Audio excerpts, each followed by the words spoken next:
Hello everybody, this is Albert with Green Tea House. I hope you're doing well today. Today we're going to talk about how people with high blood pressure should not be drinking coffee, but they can keep drinking tea. Now before we begin, if you haven't been here and visited us here in Green, Texas, halfway between San Antonio and Austin, please visit us. Also subscribe and hit the notification bell so these episodes come fresh to you, and post a comment.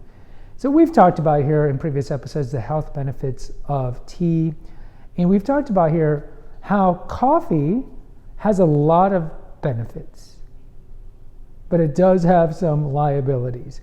And I think a lot of you know this because most of you guys haven't been like me who hasn't had coffee in 30 years. But I think most of you guys either drink coffee and tea, or maybe you disproportionately drink coffee and you drink a little tea or whatnot.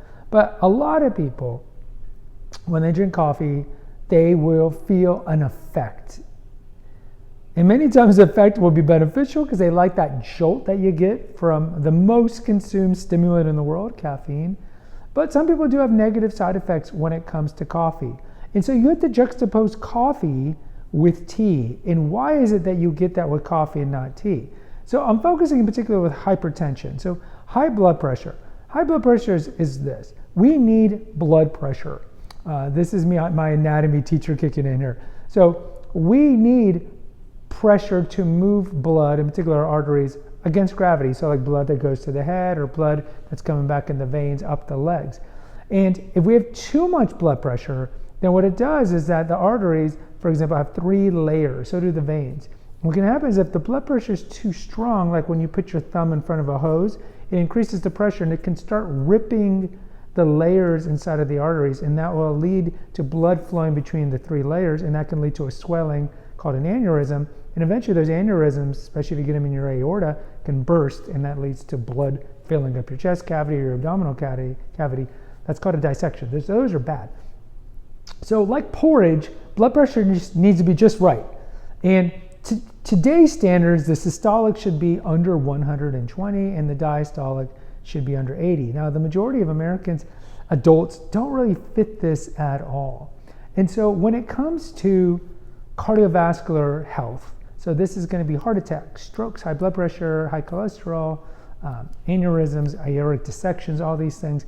If you already have these things, you probably want to limit your caffeine, and maybe your doctor has told you that you should eliminate coffee. Now, why is this? Because coffee hits the cardiovascular system really fast. In particular, it does increase your blood pressure. It will increase it. Now, it might not sustain it for like 5 hours, increase it, but it does increase your blood pressure. It increases your pulse. It can lead to anxiety, palpitations. It hits your cardiovascular system. Some people like this because you will feel that jolt. But understand that it is, at least on a short-term level, taxing your system. It does tax your system. And so when you already have moderate to high blood pressure, you can read this. Drinking 2 cups of coffee or more doubles your chances of having a cardiovascular incident, heart attack, stroke, aneurysm, whatnot.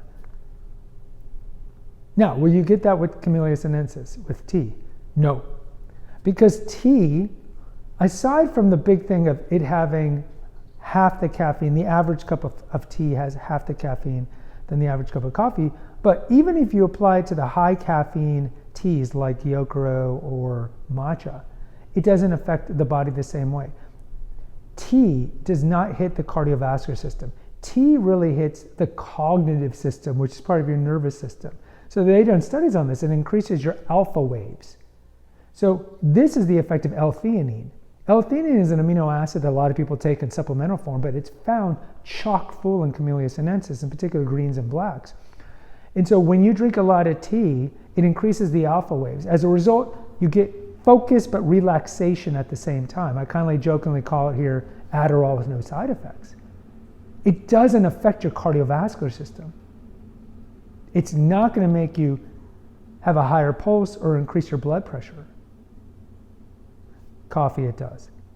And so I jokingly tell, and we had a video here earlier, how maybe 3 times a month I'll get a guy coming in here, typically grudgingly with his wife.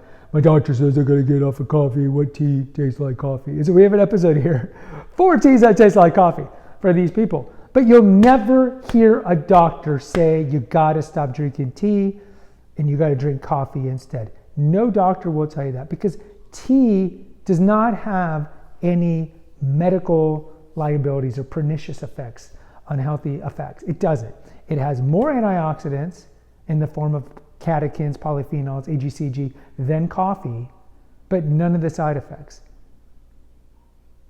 So if any of you, in closing, have already high blood pressure, which, look, let's be real, a lot of Americans, I mean, look, you could be 145 over 92.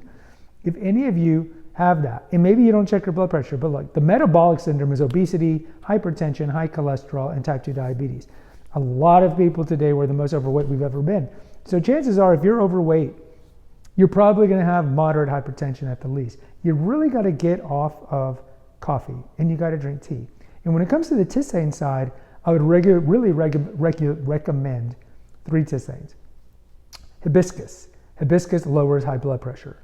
Rooibos helps lower cholesterol and high blood pressure. Cinnamon helps regulate blood sugar levels, so the things that affect diabetes or prediabetes. Those 3 tisanes, in addition to drinking a lot of Camellia sinensis, will really help you. And you got to get off the coffee, guys. You really do. Guys, post in the comments. I'd love to hear from you. Until next time, take care. God bless.